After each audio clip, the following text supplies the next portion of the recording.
Topics from yesterday we didn't get to will come up today. Thought yesterday's show was dynamic. Got a boatload of feedback on yesterday's show. I think the upzoning storyline that we've been talking about, and I don't know if you follow me on Instagram or on Facebook or on Twitter or on LinkedIn. Really, we share the content on all the platforms. We try to do that because people use social media in different ways. Like some people use LinkedIn more, some people use Twitter more, some people use Facebook more, whatever it may be. That's why I use the word syndicate the content across all of them. What we syndicated on upzoning and how neighborhoods can protect themselves from upzoning really resonated with a lot of people. And I'll relay some of that feedback from viewers and listeners to you. I also want to talk some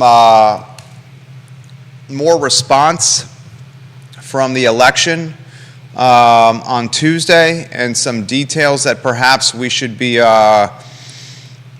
considering a bit more.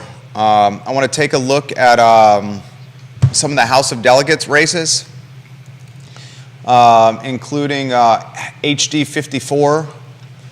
HD 54 and HD 55 we'll talk about today.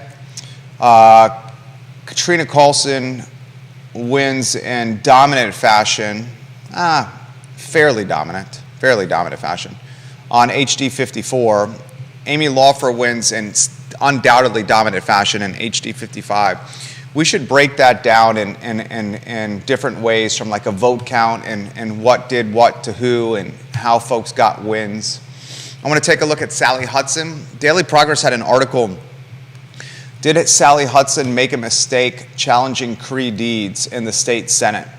If Sally Hudson had not have challenged Cree deeds in the state Senate, she likely would have run unopposed in the House of Delegates and could have potentially waited her term and continued the positive work she had done in the House. So we'll talk about that. We'll talk upzoning. I think there's another good question in there in how useful is it spending as much money as one side or the other spends fighting each other. Two Democrats going at it against each other, and how much money is wasted in that endeavor. It's a great question. I'll put the state Senate race in perspective with Sally Hudson and Cree Deeds. The fundraising dollars with state Senate race, Cree Deeds and Sally Hudson, basically synonymous with the U.S. congressional race, Josh Throneberg and Bob Good.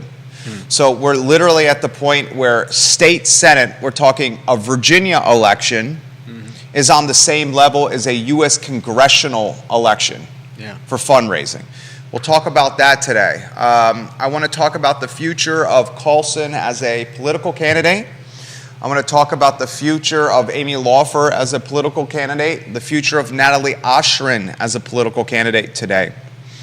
Chief Conscious Albert Graves sends us this, looking for a gun buyback program, something we've been championing and emphasizing for, how long have I been talking gun buyback on this show?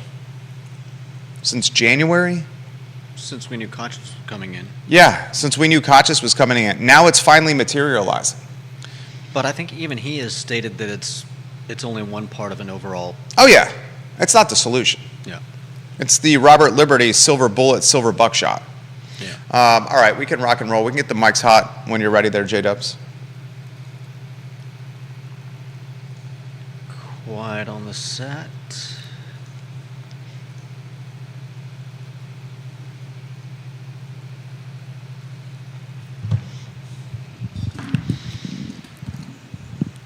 What's up, guys? I'm Jerry Miller, and this is the I Love Seville show on a Friday. I am grateful for your viewership and your listenership. I sincerely mean that. If you enjoy the program, all we ask is for you to engage with the show. And engaging with the show is as simple as liking the show on social media, hitting the like button, sharing the show, asking questions and comments. All we try to do with the program is be the water cooler of content in a 300,000 person market. We don't care where the content comes from. Whether it comes from you, the viewer or listener, and what platform it comes from, whether it originates with Judah, whether it originates with me, My wife and I are constantly talking about stuff over the breakfast table as we're doing our best to stay awake and alive with a 7-month-old who has yet to sleep. She's a phenomenal sounding board and resource for the percolation of ideas. She was very much following the submarine Titan. I think it's captivated not only our household, but your household and much of the country. I felt a bit demoralized and disenchanted with the Wall Street Journal report. And if anyone doesn't see that the Wall Street Journal has now become the #1 media network in the globe, and that the Wall Street Journal has trumped and superseded the New York Times, I don't think you're reading the tea leaves correctly. At one time, the New York Times was the paper of record, not only for America, but you could make the argument the paper of record for the world. I think that is no longer the case.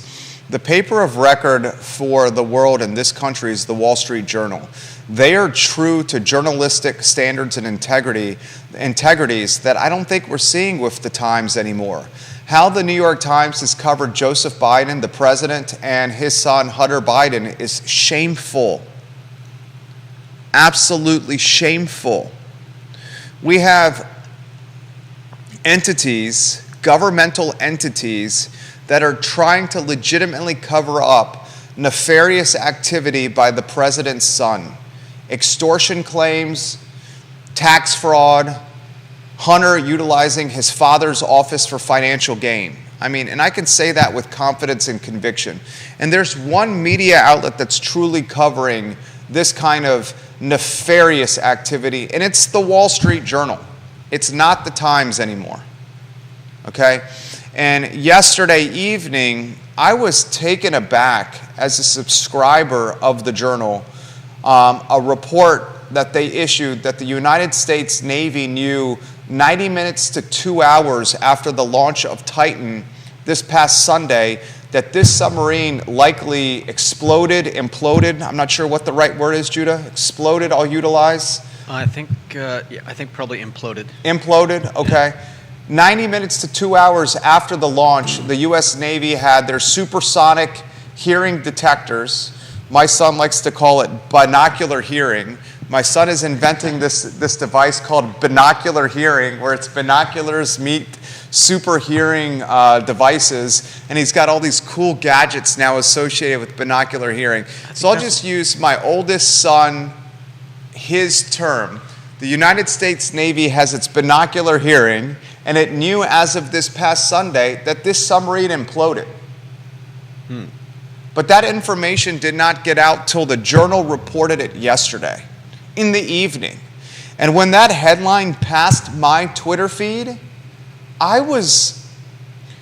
we'll weave you in on a two-shot, Judah Wickower.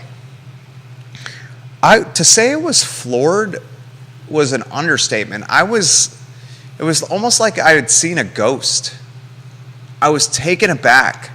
I felt this entire storyline had become disingenuous.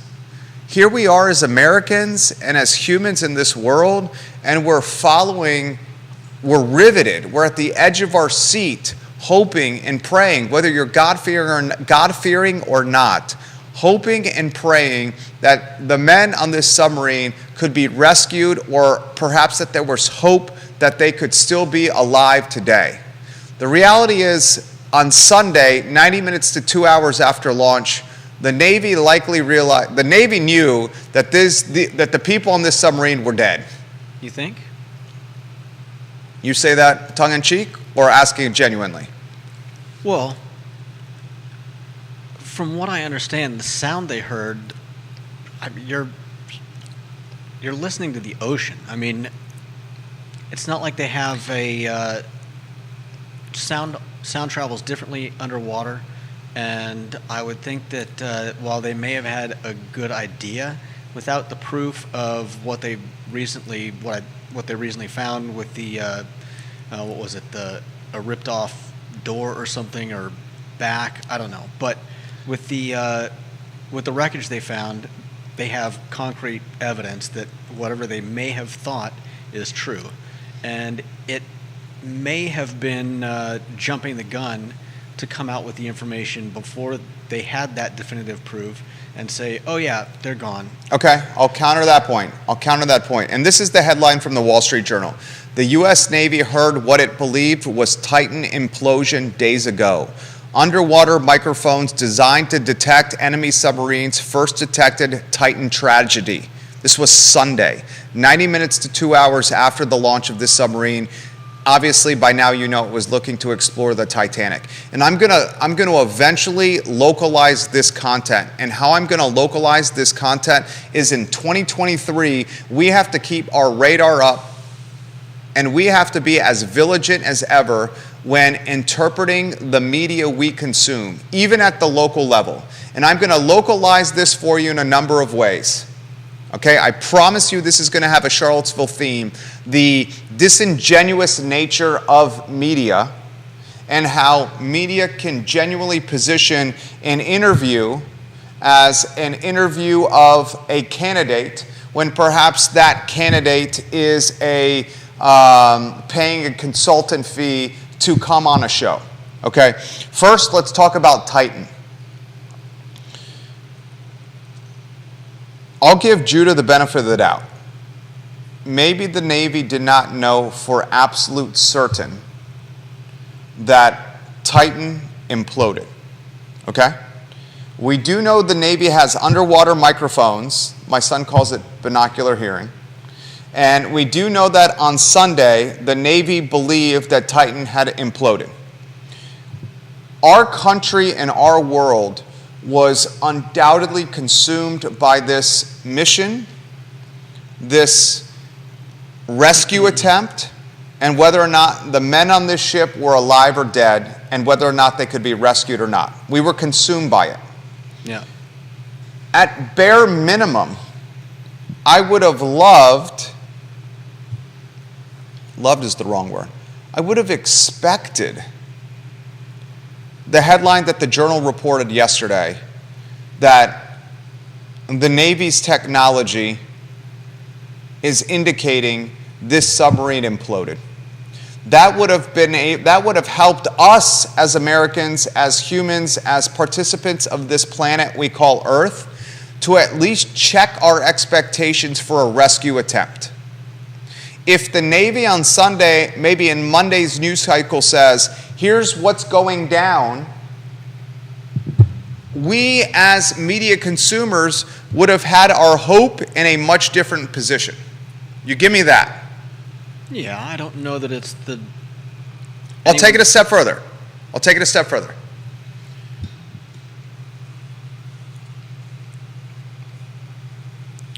The fact that this information was concealed, despite the Navy utilizing this information to help facilitate the rescue attempts, the Navy was able to utilize these binocular hearings, these supersonic microphones, to target the rescue attempt better, right? It utilized this data to target a circumference or radius, a range. A range for the rescue. Right. That led to debris being found, and that's when we find out that the men are dead and the submarine imploded. Yeah. But they also knew where they were going and where they were coming from. But the Navy also indicated we utilized this technology to really pinpoint the search. Yeah. So I'm going to localize this to Charlottesville in a matter of moments. And how I'm going to localize this to Charlottesville is the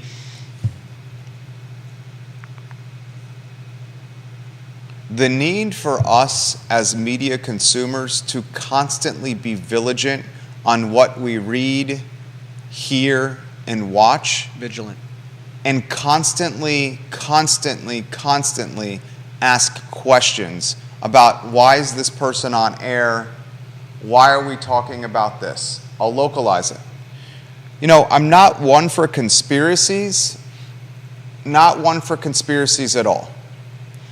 But to release the news of a submarine imploding and the men on the submarine dying on the same day the president's son, Hunter,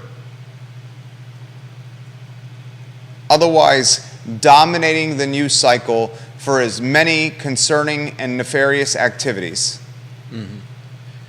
including ties to governmental agencies looking to protect him from those nefarious entities, gives me pause and makes me think, was this a chess play, or was this a media manipulation, a storyline manipulation to distract the American public away from a storyline that would have been directly tied to the White House?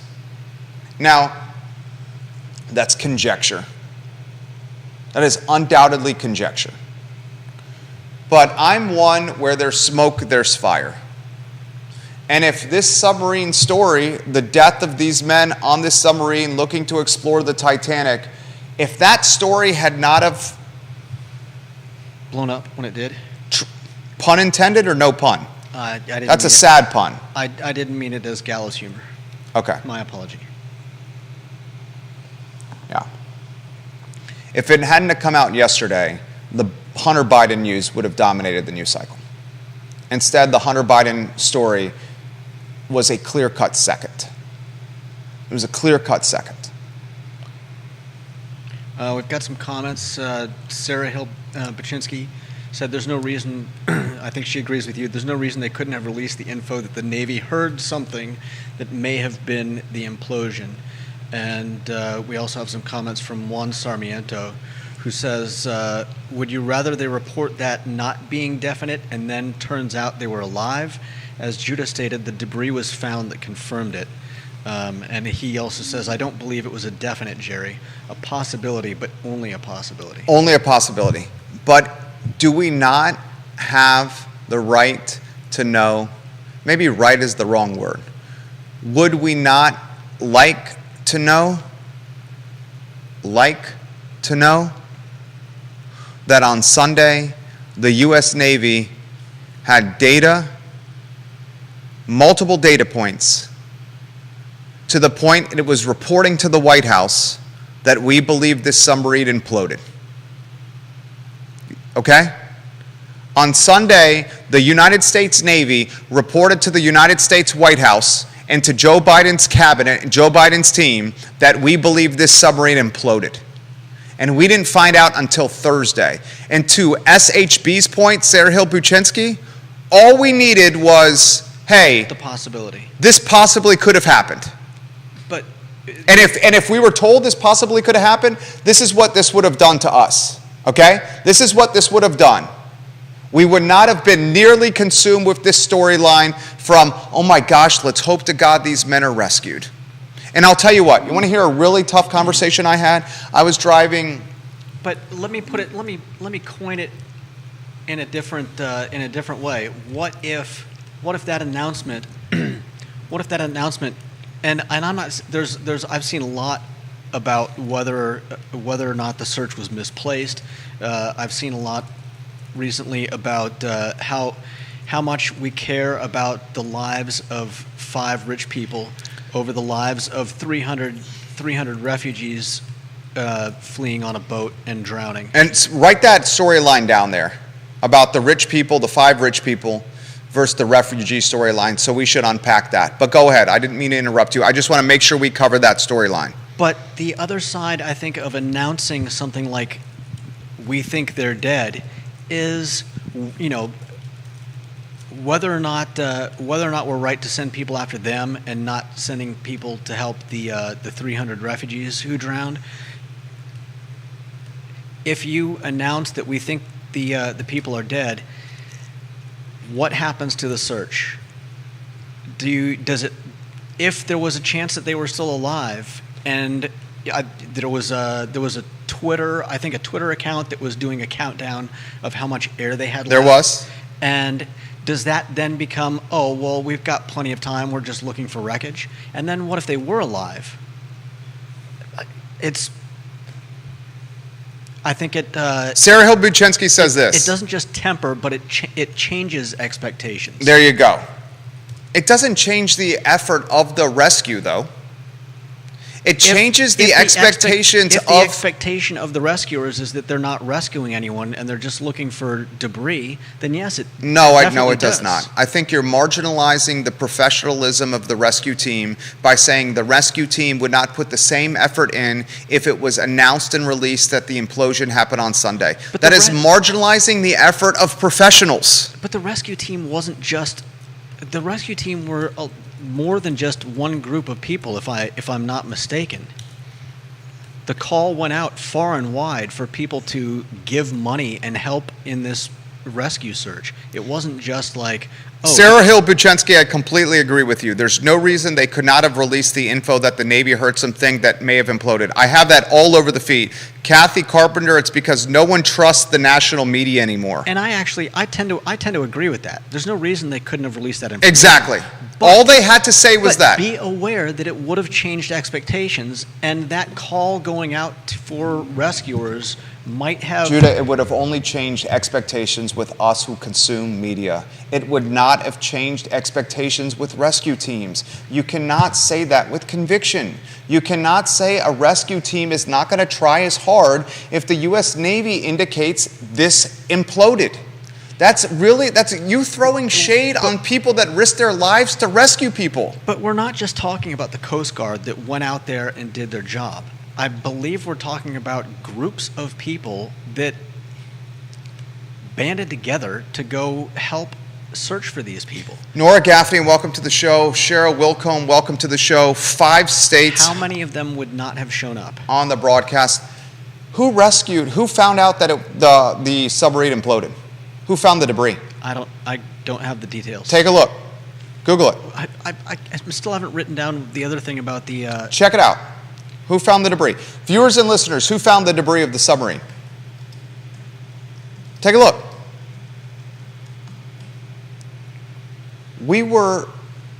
This is what happened. The U.S. Coast Guard, I believe.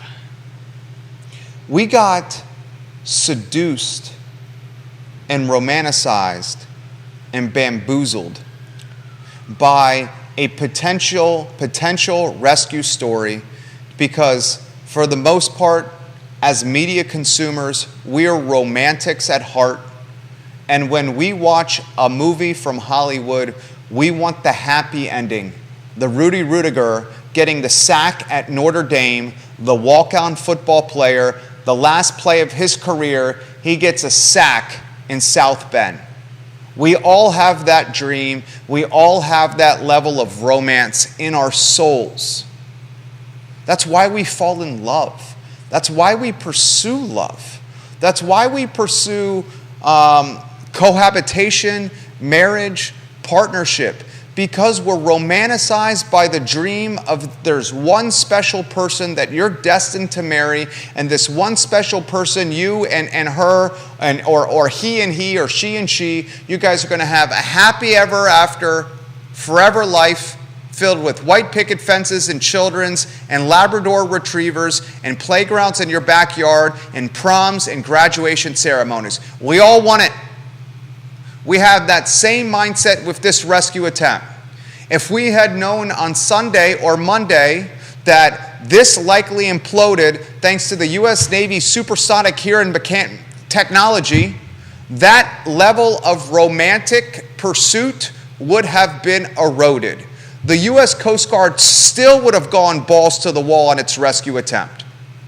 The Coast Guard is professional people. They would have gone balls to the wall for this rescue attempt. But us as consumers of media, we would have had our hope checked, our hope better rooted in reality. And the fact that this news was released on the same day that Hunter Biden would have otherwise dominated the news cycle is a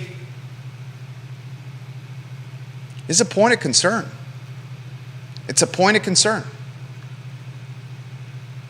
Especially when you see what the New York Times has become. And I'm picking on the New York Times because it's a shadow of its former self. The Times is a newspaper that is undoubtedly consumed with its power connections with the old guard established Democratic Party. And us as consumers are starting to realize that, and our trust for the Times has whittled like a number 2 pencil after the SATs. And that's why the Wall Street Journal has positioned itself as the paper of record for the globe. Who broke the news about the Navy knowing about this on Sunday? It wasn't the Times. It was the Journal.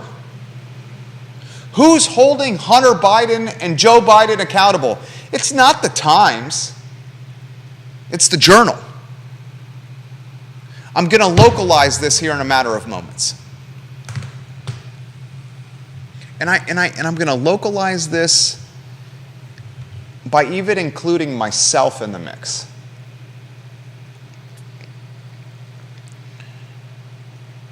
When you consume media today, and I'm talking viewers and listeners, I'm talking you, I'm talking me, I'm talking my wife, hell, I'm talking my son. I was dropping my kid off to sports camp yesterday. This is before the news broke about this imploded on Sunday. And my son, who's 5 years old, said, "Daddy, are the men in the submarine dead or alive?" And I said to my son, "I don't know. I don't know if they're dead or alive." And his follow-up question, you know what his follow-up question was? This is a 5-year-old. "Daddy, will God give these men a second shot at life?" Wow. I'm driving in my car down Pantops from Keswick to camp in town, and my 5-year-old in his car seat directly behind me as I'm looking at him through the rear view mirror driving asks me, "Daddy, will God give these men a second shot at life?" It took every ounce of my emotional control to not start bawling because I know he's literally looking at me through the rear view mirror and he can see my face. You know what I said? "I don't know, son. Yeah. I'm not sure if God is going to give them a second shot at life. But I do know that God has a plan for all of us. And maybe if they're not alive today or they're not alive tomorrow, that is part of God's plan." And then he followed up. This shows you, a 5-year-old, that question is as deep as you can get, right? And then he follows up the question by saying, "Daddy, which cloud in the sky is God?" Oh, man. Which cloud in the sky is God? It just shows you, 5-year-old, like different levels of thinking. And I said, God is everywhere. It's not just one cloud in the sky. Yeah. God is ubiquitous. I didn't say ubiquitous. I said he's everywhere around us. Mm-hmm. But when he said, will God give these men a second shot at life? You know what I would have much rather been prepared for with that question? Reading in the national media on Monday that the submarine imploded and the men were likely dead. Yeah. Because I probably could have answered the question like, "Son, the Navy that protects our freedom told us that these men probably are not alive. And that was part of God's plan." I would have been better equipped as a father to answer a question from a 5-year-old who I cherish and love. And I'm going to localize this and make sure you bring up the storyline of wealthy guys on a ship, one of them a billionaire, and the attempt that consumed the world to rescue, was it 5 wealthy guys? Mm-hmm. 5 guys, right? As opposed to that same momentum and that same worldly captivation. Why is it not following the rescue attempt of refugees? Okay? Yeah. We should talk about that. We should unpack that. I'm going to try to localize this to Charlottesville.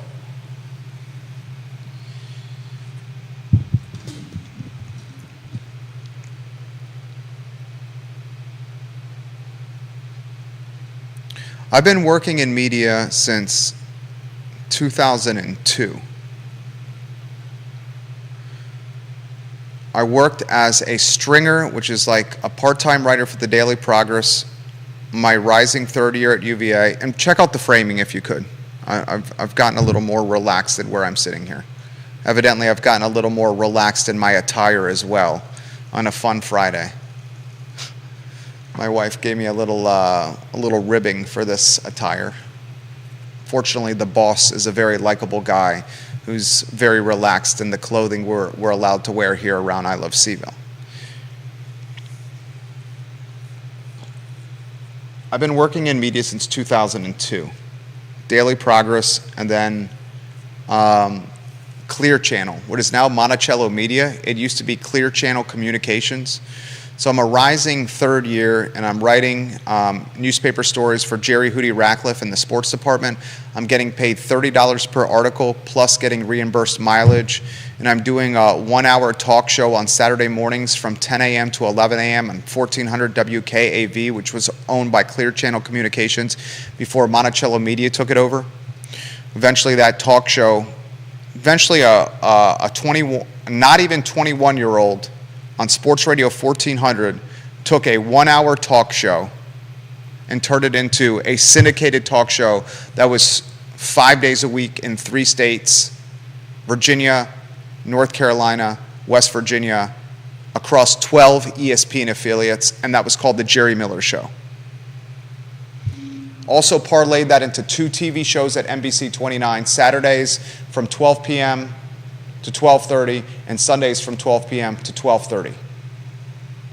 Media is my background.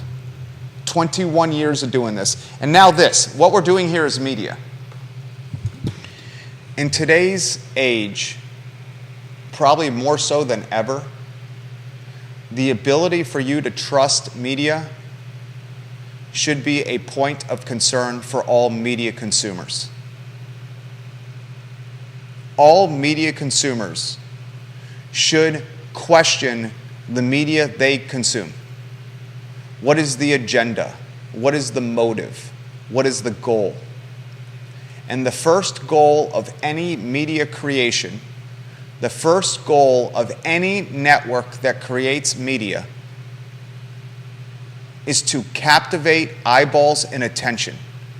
Because if you can captivate eyeballs, people, and if you can hold attention, then you have currency, a currency that you can leverage into influence, into profits, into network. And by network, I mean expanding your sphere of connection.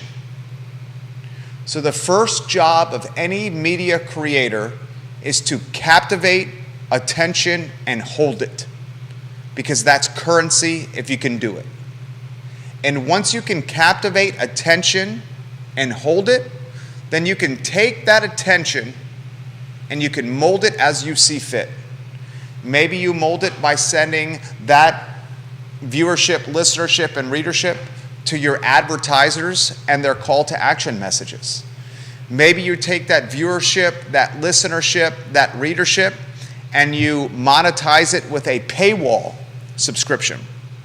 New York Times, Daily Progress, they have a paywall online.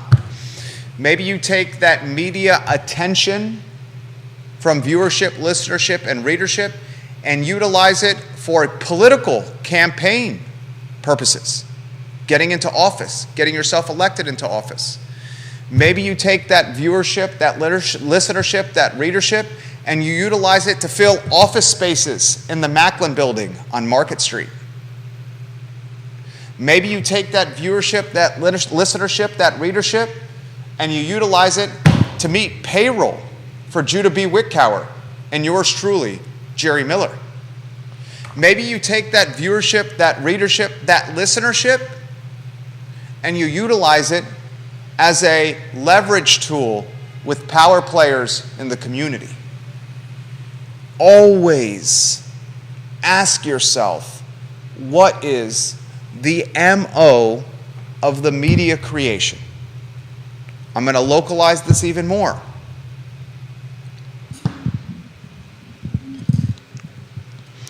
Before Real Talk with Keith Smith this morning, Judah, did you see a man come up to the door? Yeah. And what happened? You don't have to. I don't think you know who the man is. I don't know who he is. You went out to talk to him. What happened? It's just what you saw. I mean, that was pretty much it. I think I heard the name of. Don't Okay. use names. All right. Well, I think I heard a name. That's about it. I mean, I was doing other things Okay. So what happened? A man came to me and talked to you. and said, I need to talk to you. I stepped outside for a one-on-one conversation. This literally happens every day to me, whether it's through direct messages, emails, text messages, phone calls, in person. I don't really like the in person, but this particular individual knows he can drop by in person often because he's as connected with Charlottesville and Central Virginia as just about anyone I know, and he's watching and listening to this show right now. So he says, Jerry, I listened to your show yesterday. He listens to our show regularly. And this guy is, it's not deep throat. It's not deep throat. But this guy who stopped by has the inner workings of City Hall, the inner workings of Albemarle County office building, inner workings of the jail system, the police department. Dude is connected, like effing connected. And he says, Jerry, you're missing a point here from yesterday's show. You brought up the Whitehall candidate for the Albemarle County Board of Supervisors and the roughly $2,700 that she kicked to Rob for consulting fees for her campaign excuse me, I need to start over again. Jerry, you mentioned yesterday the Albemarle school board candidate, and the $2,700 that she kicked to Rob Schilling for consulting fees for her push to get on the school board in the Whitehall district. He then says to me, take a deeper dive into this. Are the consulting fees strictly for consulting on platforms and campaigns? Or is it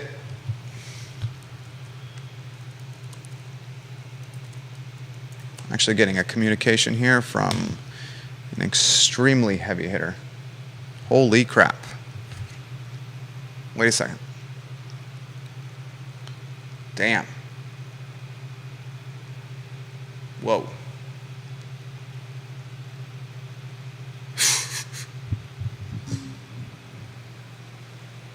Okay. 10-4. I need to digest that information before I bring this up on air. Good God. I'm at a loss.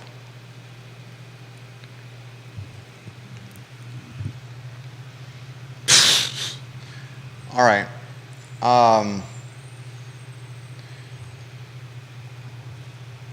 He says to me, he goes, or is it a quid pro quo? Where it's consultation and also come on air. Then this particular individual says, this has been going on for a super long time.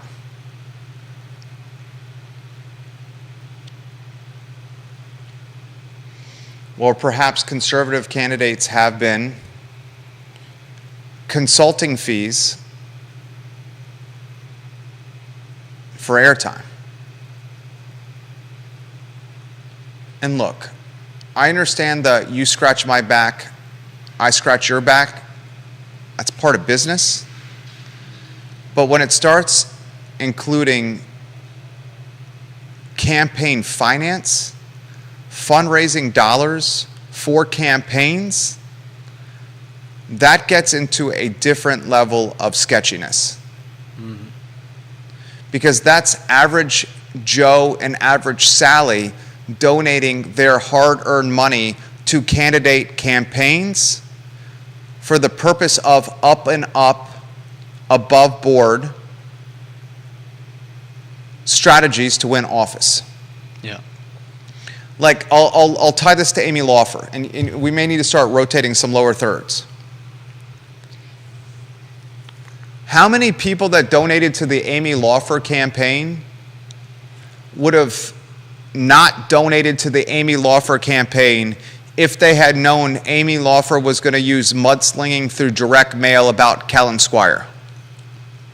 I would bet a large chunk of people, if they had known that Amy Laufer was going to use their campaign donation dollars to create multiple direct mail campaigns and television ads attacking Kellen Squire's stance on abortion in disingenuous fashion, I would bet many of the people that donated to Laufer's campaign would have then said, no way, Jose, I'm not going to give you that money. I don't believe in those mudslinging tactics. Taking money from everyday Sallys and everyday Joes, hard-earned money, money that can be used to pay credit card bills and money that can be used to pay mortgages and rent and put food on the table during times of incredible inflation, times of incredible hardship, times when credit card debt is an all-time high. There's a tremendous responsibility that comes with the allocation of those dollars. So much so that laws are written around campaign finance. Mm-hmm.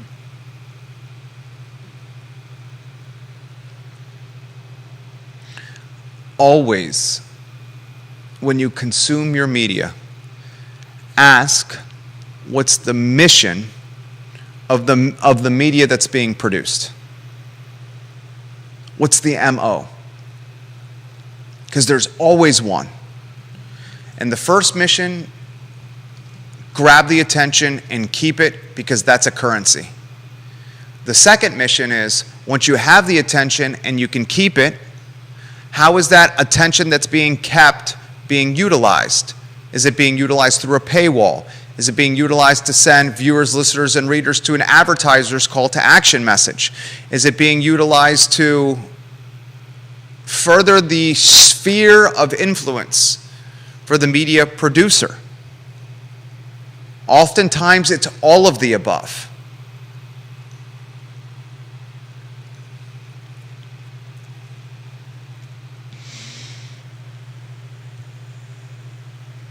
The Daily Progress ran a story about Sally Hudson. And the Daily Progress asked the question, did Sally Hudson make a mistake?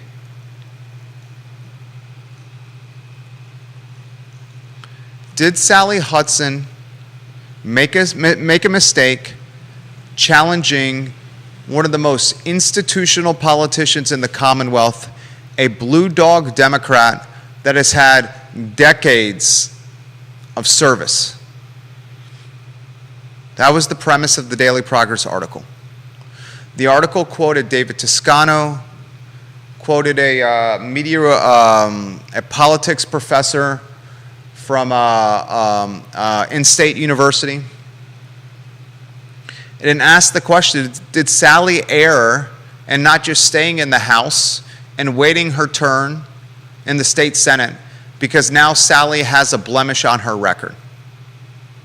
And my politics are extremely different from Sally's. Sally is a socialist, and you can't argue about that. I have a hard time labeling my politics. I'm not even sure I'm a libertarian. Yeah. My politics are of tiny government. My politics are, don't tell me what I can do, government. Don't tell me who I can sleep with, government. Don't tell me who I can marry, government. Don't tell a woman what she can do with her reproduction and abortion, government. Don't tell me what I can smoke and what I can't smoke, government. Stop taxing me to the clip you're taxing me, government. Find different ways for incremental revenue, government. I believe in tiny government, and I believe in the empowerment of a person's rights. Their right to choose how they go about life within the framework of our law system, our system of laws. And as long as we as individuals abide by the code that we call law, my choice, my belief, is we should be able to do what we want to do. Very different from Sally's. Very different. But to make the statement that Sally Hudson erred, and let me see if I can find the total. And viewers and listeners, we'll get to your comments. Judy, you aggregate those comments, check LinkedIn, check Twitter. I mean, the show is hot right now. God, I love you guys. I love you guys. I love you guys. I genuinely love connecting with you guys. For the Daily Progress to say that Sally Hudson made a mistake challenging Cree deeds, that's bogus, man. Sally Hudson lost to Cree deeds, Judah, 13,344 votes for Cree, 12,795 for Sally. 13,344 minus 12,795 is a vote delta of 549 votes. We had, ladies and gentlemen, remember the number 549, please, sir. We had 13,344 for Cree and 12,795 for Sally. We had a vote count of 26,139 people, Judah. 26,139. What was the number? I don't know. You already forgot the number? Yeah. I literally... It's just numbers going through my head. I know. The numbers aren't the memory strength. It's not numbers. It's numbers. I need to see them. I know. It's numbers. No. 12. The fact that I need to see them. 12 years. 13,344 minus 12,795 is 549. 549. We should write that down. 549, please. Okay, 549. Sally lost by 549 votes. She didn't make a mistake. She showed voters in Charlottesville and Nelson County and Amherst County that a blue dog Democrat doesn't have the stranglehold we thought an institution once had. And she proved to voters in Charlottesville and Nelson and Amherst County that maybe an ideology of socialism is much more present, an ideology of progressivism is much more relevant than we ever thought it would be. She lost by how many votes? 549. Yeah. 549 votes. Sally did not make a mistake. She did not make a mistake. If anything, Sally earned political capital. And if anyone thinks that Cree, choosing my words carefully here, if anyone thinks that Cree has the momentum potentially for more campaigns after this term is up, I would question and challenge that thought. Now let's talk Katrina Carlson. Let's talk Dave Norris, and let's talk Bellamy Brown. Dave Norris, are you watching? Katrina Carlson, are you watching? Bellamy Brown, are you watching? Let's talk political science.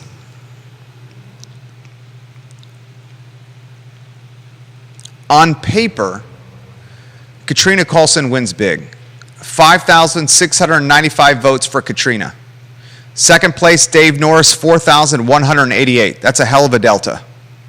Bellamy Brown, 2,341 votes. So the delta between Katrina, 5,695, and Dave, 4,118, is 1,577 votes. That's a boatload. And the delta between Katrina, 5,695, and Bellamy, 2,341, is 3,354 votes. That's an even larger delta. But let's dig into what happened. Let's dig into what happened. There is not a doubt in my mind that Dave Norris and Bellamy Brown were their own worst enemies in this race. Bellamy and Dave chopped up the vote. They competed against each other, which propelled Katrina to victory. Dave and Bellamy split their base, and their base very different than Katrina's.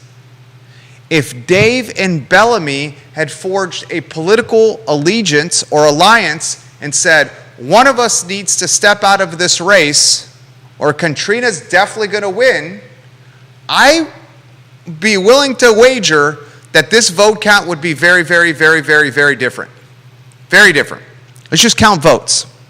We're talking political science here. This is me talking here. Katrina had the backing of Sonia Smith, the kingmaker. Dave and Bellamy did not. Sonia Smith's financial backing is huge. Michael Bill's financial backing is huge. The Clean Virginia PAC, its financial backing is huge. In fact, I put this on Twitter. Let me see if I can find it. The 2022-2023 election cycle. 2022-2023 election cycle, Michael Bills and Sonia Smith are married, by the way. Michael Bills donated $7,500,000 to candidates and committees. Or excuse me, to candidates. Michael Bills, $7,500,000. Dominion Energy, yes, that Dominion Energy from Richmond donated $6,891,000. So, ladies and gentlemen, Michael Bills alone donated over $600,000 more than Dominion Energy. Michael Bills' PAC, the Clean Virginia Fund, donated $5,200,000. That means Michael Bills' Political Action Committee donated 5.2 to Dominion Energy 6.8. Combined, Michael Bills donated $12,700,000 to candidates in the 2022-2023 election cycle. That means Michael Bills and his PAC donated roughly 2x the money that Dominion Energy did. Michael Bills' household, Sonia Smith, his better half, donated $2,100,000. One household of Michael Bills and Sonia Smith. Judah, can you get your calculator out on your phone and crunch this math? These numbers are so high, I legitimately need a calculator here. Tell me when you're ready. Let's see. Michael Bills, you ready to rock? Okay. $7,500,000. Plus Clean Virginia Fund, $5,200,824. $200,824. Wait, what am I doing with these numbers? You're adding them up. Okay. All right, I can do it. Let me do it. I'm going to open up the calculator on my computer. Just add basic arithmetic here.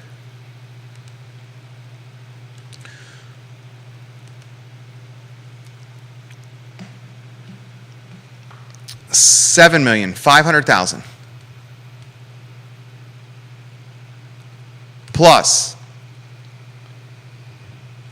$5,200,000, $824 plus Sonia Smith's $2,094,599.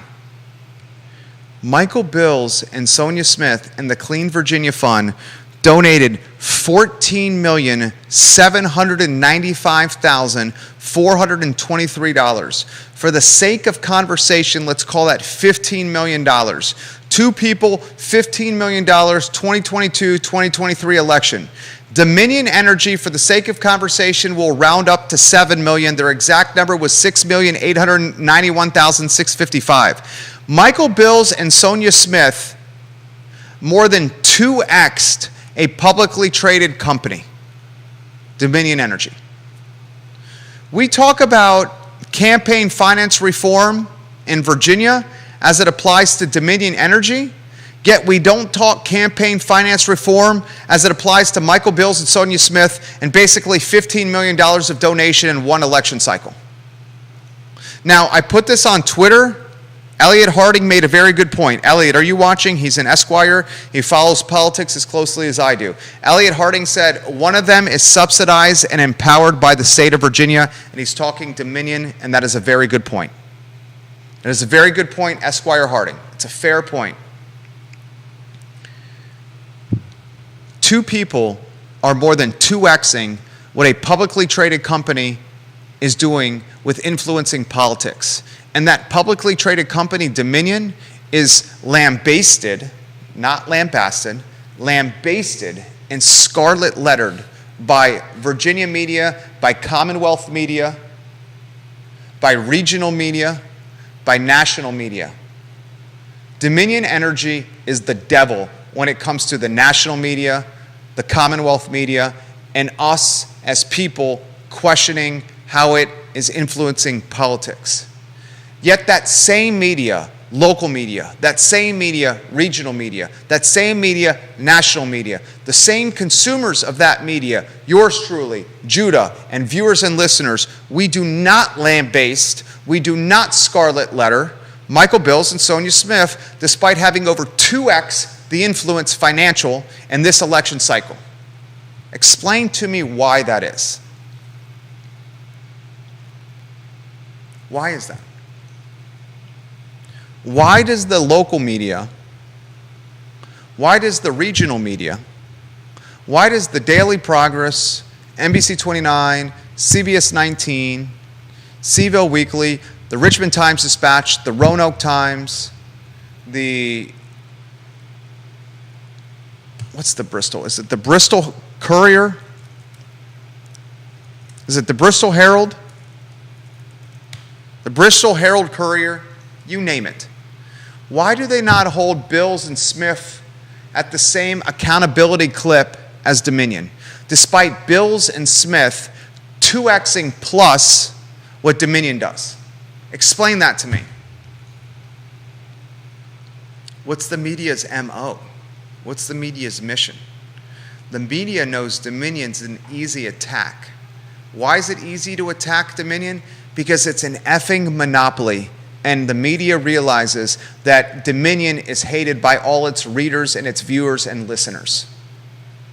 And the media doesn't hold Bills and Smith accountable like I'm doing right now. Give me one media platform that holds Bills and Smith accountable like I'm doing right now besides me. Give me one.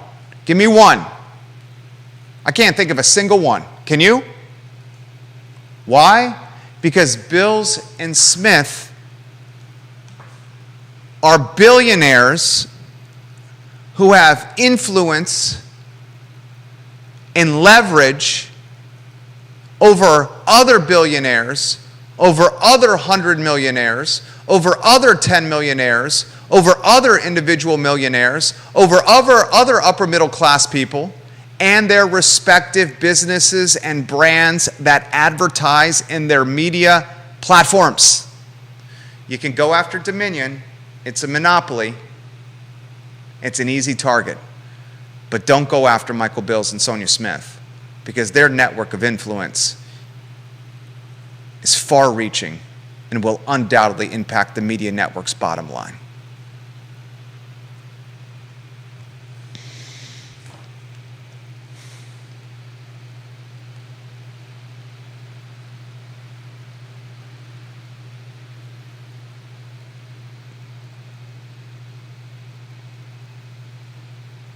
You can't trust it.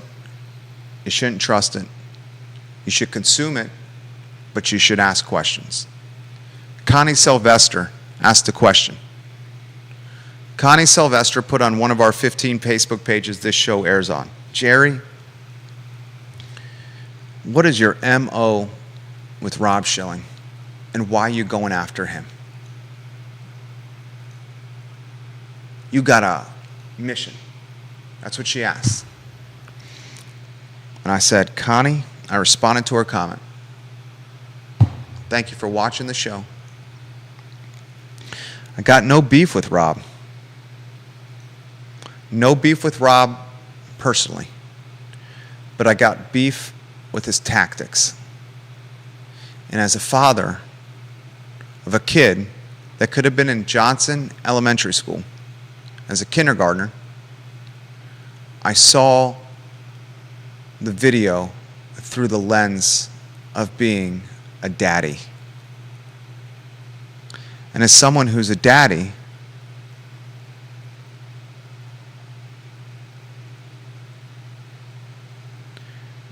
who gets emotional just about anything that involves our boys, I put myself in the shoes of the parents who saw their kids go viral on Fox News and on extremely right-wing websites like the Daily Caller.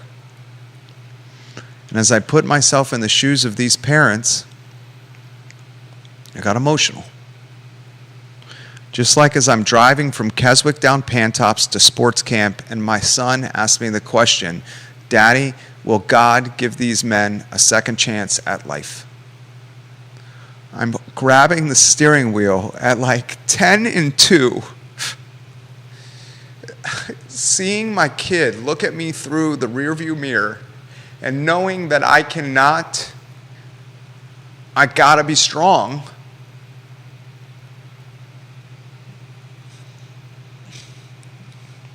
And I think in that moment, why is a 5-year-old having such heavy thoughts?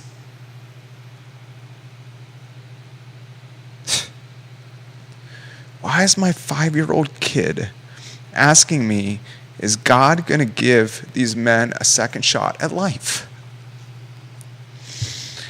And I thought about these parents in this that have their kids in this video, and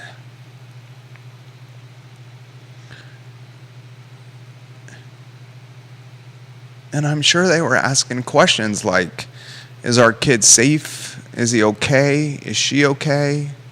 Should we pull him from school? What do we do? Who do we contact? We're scared and we're afraid and we don't know what to do.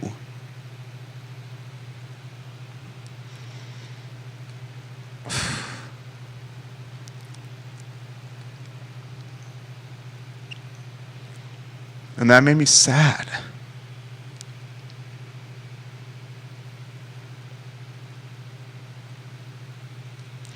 It made me sad for them. And once I was able to navigate these emotions of sadness, I felt compelled to utilize our influence, which is vast,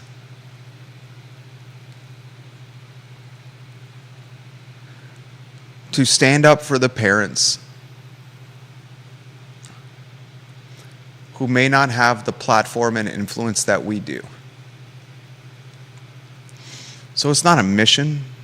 It's not an MO. Well, hell, maybe it is. I guess it is. My mission and my MO with our commentary when it came to the choices Rob made was to stand up for the underdog. And the underdog was a group of parents that were left feeling helpless.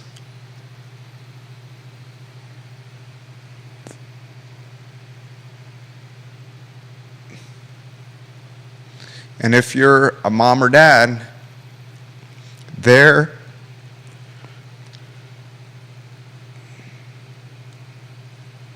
is no worse feeling than feeling helpless when it comes to your kids.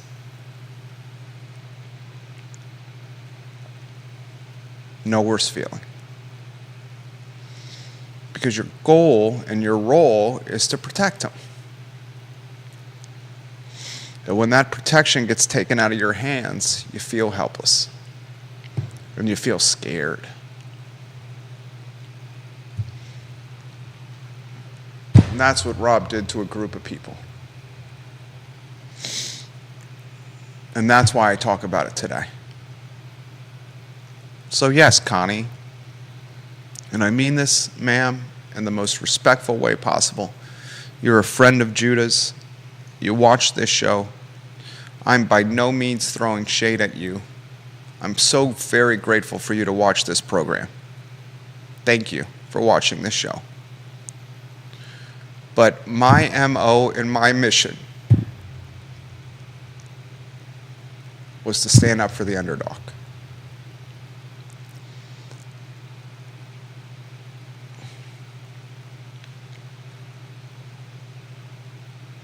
And my hope after this show is you realize that media always will have a mission or an MO.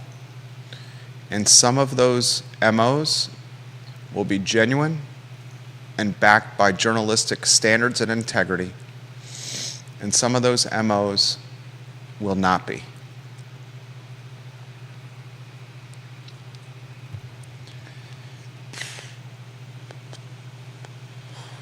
Oh, so heavy. God.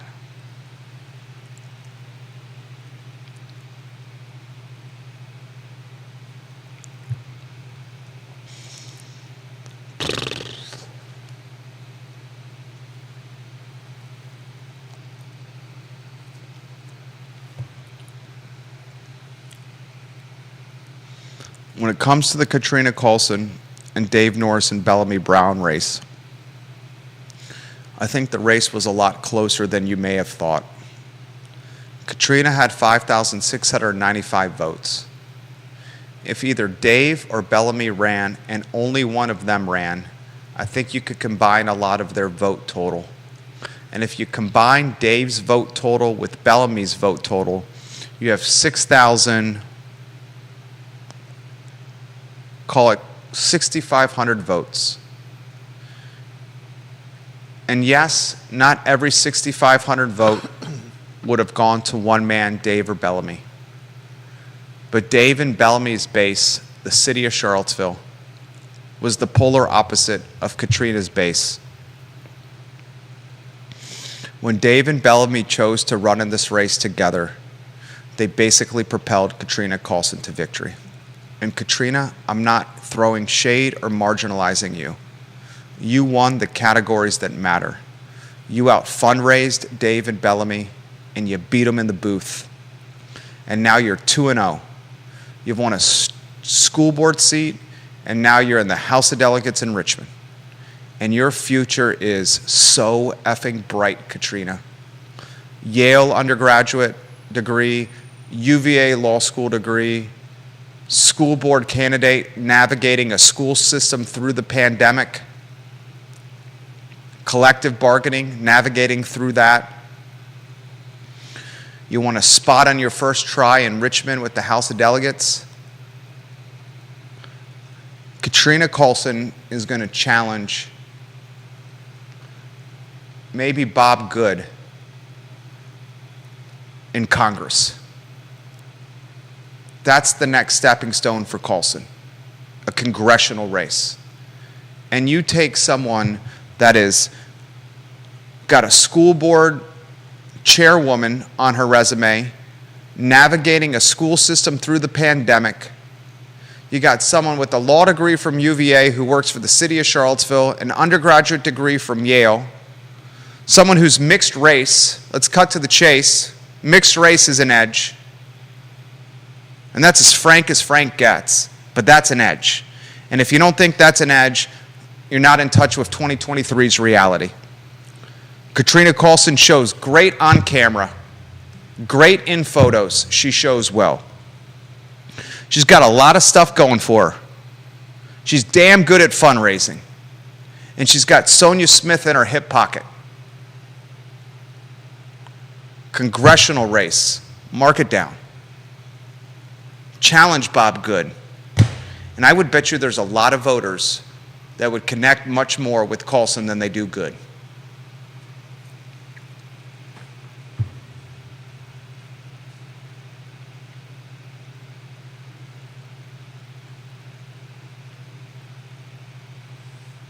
She knew how to play the game, and she played it well. And from a city council standpoint, and we'll get to your comments here, guys. From a city council standpoint, the fact that Natalie Oshrin came in first place in pretty dominating fashion, and the fact that Michael Payne came in second place in pretty dominating fashion, and the fact that Lloyd Snook came in third place, and Big Balls Bobby Fenwick came in last place, it undoubtedly shows you Charlottesville City is super progressive and damn near socialistic in its overall ideology. And some of the cause and effect of that progressiveness and that socialistic ideology, ladies and gentlemen, is going to be upzoning in totality. Lloyd was the only one on council showing lukewarm tendencies to upzoning in totality. He just came in third place, and he realizes he's very much in the minority now. And whether he wants to admit this or not, and he will not admit this on the record, I've asked him this on my show, Lloyd Snook cares about his legacy in this community. His mindset is now shifted from lukewarm with upzoning to going with the flow with his four other contemporaries on the dais. Upzoning reality.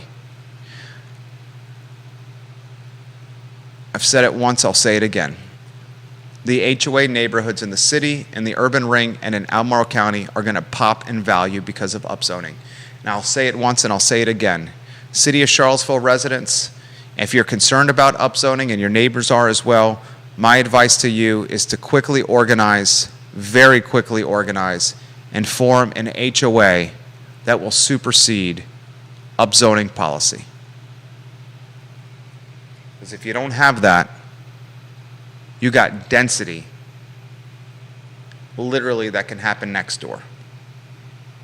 Had the conversation with this about Rory Stolzenberg, one of the planning commissioners, on Twitter about this. Sounds like Rory's appointed to another term on the commission.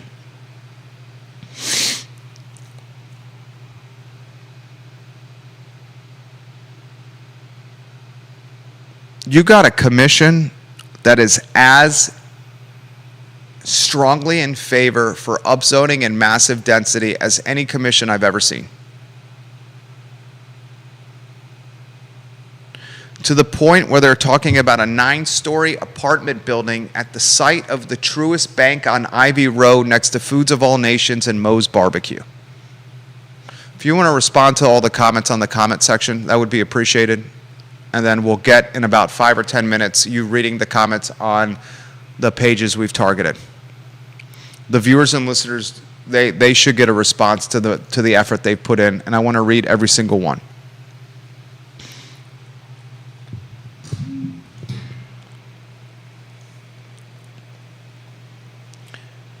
I'm all for people having a chance to live in Charlottesville, and I understand we need houses for people to have a chance to live in Charlottesville. I get that. But putting infrastructure and putting schools and roads and quality of life on the way back burner behind density is a mistake. Because when you do that, the charm that we love in this town we call Charlottesville will be very quickly eroded away. And as density and upzoning breeds more people, landlords will follow with increased rents to the point only big box brands can afford to open and operate in a 10.2 square mile city. And like that, Charlottesville's charm is eroded away. And if you want an example of what I'm talking about, I encourage you to take a walk up and down the University of Virginia corner. I've been in this town for 23 years. When I first arrived here in August of 2000 as a first year, I would patronize the University of Virginia corner with a fake ID me and my buddies made in Dabney 101, old dorms at UVA, right off Bonnycastle Circle. We bought laminate paper, gold paint, a laminator, X-Acto knives, and we made damn good fake New Jersey IDs. And as 18 and 19-year-olds, we were going to every bar on the UVA corner, every restaurant. And there was not a single chain on the corner. In fact, the only one that could be even symbolic of a chain was Plan 9 Records. And I think Plan 9 Records had a location on Route 29, a location on the corner, and maybe a location in Richmond. That wasn't a chain. That wasn't a chain at all. We'd go to the College Inn for chicken parm subs and meatball subs and cheesecake. We'd go to Gumby's Pizza for Pokey Sticks. We'd go to Little John's for ranch hands, Ralph Sampson subs for the nuclear. We'd go to the Virginian for their mac and cheese, for the Biltmore for $2 pitcher night, for Martens for mug night. We'd go to Baja Bean to sing karaoke. We'd go to Orbit to shoot pool and buy things we probably shouldn't have purchased.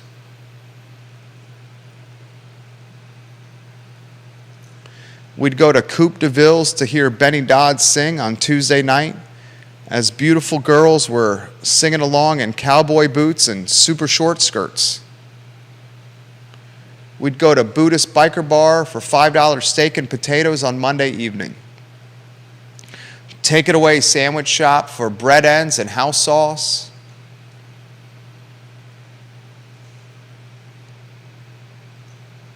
We'd go to the White Spot for Gus Burgers and fries and food of substance to keep the hangover from being so stiff the next morning.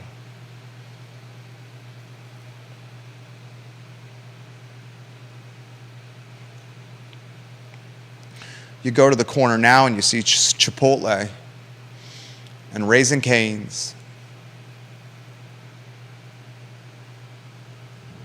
You see Starbucks. You see Coupe de Villes can't stay open. St. Martin's is an afterthought. Little John's. God, whoever would have thought Little John's would have gone out of business.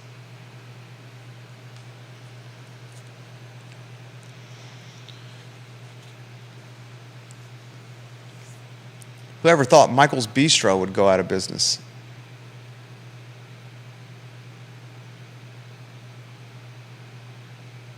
You hear the locally owned restaurants and bars on the corner, they reach out to me and they say, Jerry, we're barely hanging on and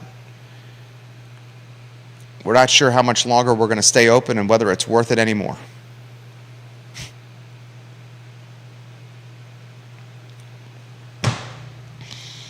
Look at the corner for a microcosm of what a charm-less city could represent.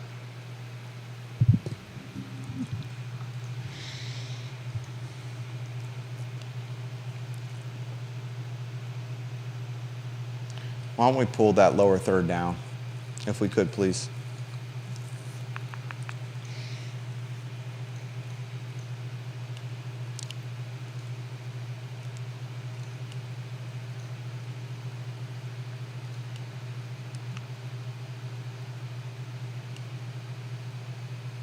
I don't want a charm-less city that's indicative of Main Street everywhere. I want a charm-filled city that's reflective of a town I love.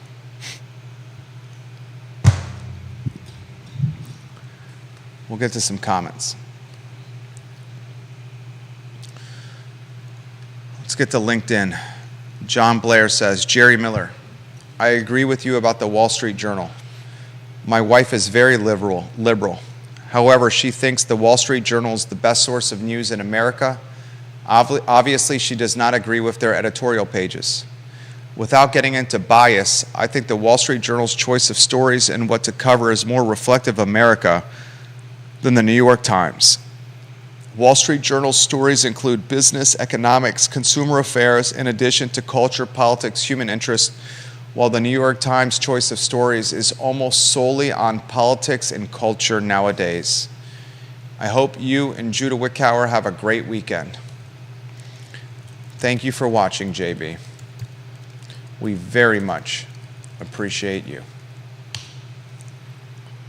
Let's go to Twitter. Ginny Who. She's watching on Twitter. She says, "You are right. We have the right to ask those questions.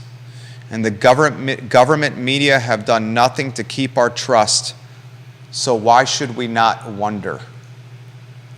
I'm going to respond to that tweet by saying, amen. And I read this live on air. She sends 2 other tweets. The U.S. Coast Guard found the debris. She also says, "I think we also need to look at the root cause. If indoctrination had not been happening, there would be no video to share." That's fair. That is fair. And I believe elementary age students, some as young as 1st, 2nd, and 3rd grade, should not be learning about sexuality.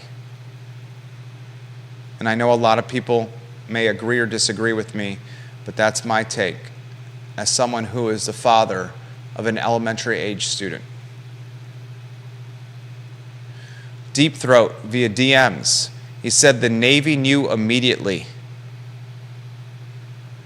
One of the things to consider, they did not want to give away how good their acoustic surveillance system is.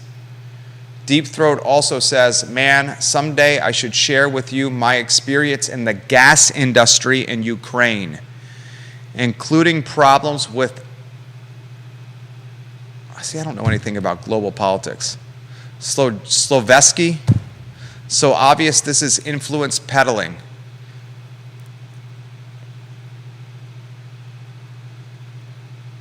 On the submarine, he said, "My son was obsessed with it. He read about it on day 2. Obviously, it imploded. Just go through the logic. The media keeps this story alive because it attracts eyeballs. People look like crazy for Malaysia, for the Malaysia plane, even after everyone was obviously already dead. The important players absolutely would have kept looking." That's a reference to you, Judah, with the U.S. Coast Guard. That they would undoubtedly would have gone balls to the wall with their effort. And he says, in regards to Sally Hudson, it's not a mistake. She has an unquestionable ambition. People like that always look for the next step. I wonder how weird she feels taking money essentially made by Uber capitalist Julian Robertson. Bills made his bones as COO of Tiger Management in the 1990s.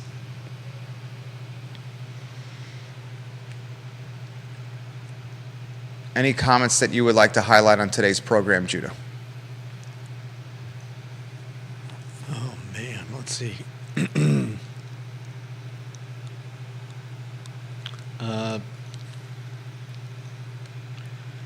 Vanessa Parkhill said it's good that Sally Hudson ran. I respect any candidate who is willing to step into the ring and put their ideas out there. The real winner when that happens is the voting public. It makes all the candidates better. I think that's a good take. Okay. Anyone else you want to highlight? Let's see. She also says she has an idea that could lay the foundation for a campaign finance reform proposal. Cap spending. Stop trying to limit contributions because too many people say it limits their right to freedom of speech. Putting a cap on spending should help to eliminate some of the barriers to entry, resulting in more candidates from a variety of backgrounds. It also should pull the rug from under those who wield so much power with their wallets. It would also save us from endless TV ads and mailings. Thank goodness. I'm all for it. Not that I watch TV anymore. Let's see. With such heavy hitters influencing people getting into office, is it truly democracy? If Bills and Smith and their pack can do 15 mil and Dominion Energy is less than 7 million, is it truly democracy? Are Bills and his pack and Sonia Smith, do they determine who gets in office? And if so, is that truly democracy? I ask that for you to consider. Anything else? Scott Aaronworth in Virginia Beach, I love Mintzers as well. In fact, Mark Mintzer, rest in power, his family lives in my neighborhood. I was going to play in a poker game with Mr. Mintzer, but that did not transpire because he got sick. Anything else you'd like to emphasize there, Judah? No, I think we're good. It's 2 o'clock. The viewers and listeners go out of their way to put comments in the comment section with the expectation they will be read on air. Okay. So I'd like to do well by our viewers and listeners, please. Oh, we've got some by Albert Graves. Yes. Oh, let's see. Even though the Navy had heard an implosion on Sunday on their sonar, they still had to verify and view the wreckage before they could make the call 110% that it was indeed a catastrophic ending for the crew aboard the Titan. He says about Sally, Sally said, "Scared money don't make money." Maybe there should be a cap on political donations like the salary cap on the NFL, so there can't be a monetary windfall to one candidate or another to influence the political landscape. That would be nice. He also says that he would be PO'd about his kids being videotaped, but he'd be even more pissed that his kids are being indoctrinated and taught something that his religion and beliefs don't align with. He'd feel hopeless now on what his kids are being taught in public schools and how safe they are really. And he also said, money runs the political landscape these days. That's why these candidates don't want to have debates anymore. They are irrelevant. It's all about the money and who has the most. Yep. It's not democracy. It's about fundraising. Who can raise the most money? And if you can do that, you got an edge. It's an emotional edition of the I Love CVille show on a Friday. We legitimately went 90 minutes straight without commercial break and without taking a sip of iced coffee. There's not a broadcaster in this 300,000 person market that does this. For Judah Wickhauer, my name is Jerry Miller, and this is the I Love CVille show.